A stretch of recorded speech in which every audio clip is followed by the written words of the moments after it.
শাহ আলী নাম শুনেছেন না ভাই? সবাই মোটামুটি জানেন টুকটাক। ওই যে গোলাপ শাহ বাবা, শাহ আলী বাবা, বসেন বসেন বৈশা যান, শুনেছেন ওগুলো? গিয়াসউদ্দিন তাহরিকে চেনেন? গিয়াসউদ্দিন তাহরিকে চেনে না এমন কোনো মুসলমান আল্লাহ জমিন আছে কিনা আমার জানা নেই। আমাদের এখানে অমুসলিম ভাইদের পুজোর প্যান্ডেলেও জিকির চলে, বুঝলেন না? ও আবার গর্ব করছে যে অমুসলিমরাও আমার জিকির শোনে। আরে ভণ্ড পাগলা, তো জিকির শোনে না, তোকে নিয়ে টোল করে, ঠিক না ঠিক বল? সে বোঝে না যে কোনটা টোল আর কোনটা জিকির, হে বুঝেন না? তো শাহ আলী রহমাতুল্লাহ আলাইহির মাজারে গেলাম একদিন আসরের নামাজের পরে, দেখে আসি মাজারটা, একটু জিয়ারত করে আসি। মনটা খারাপ হয়ে গেল।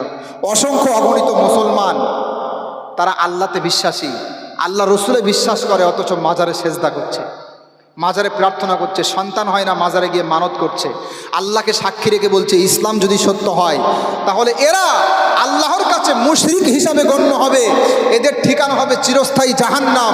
মুসলমানদের কাতারে এরা কিয়ামতের দিন থাকতে পারবে না।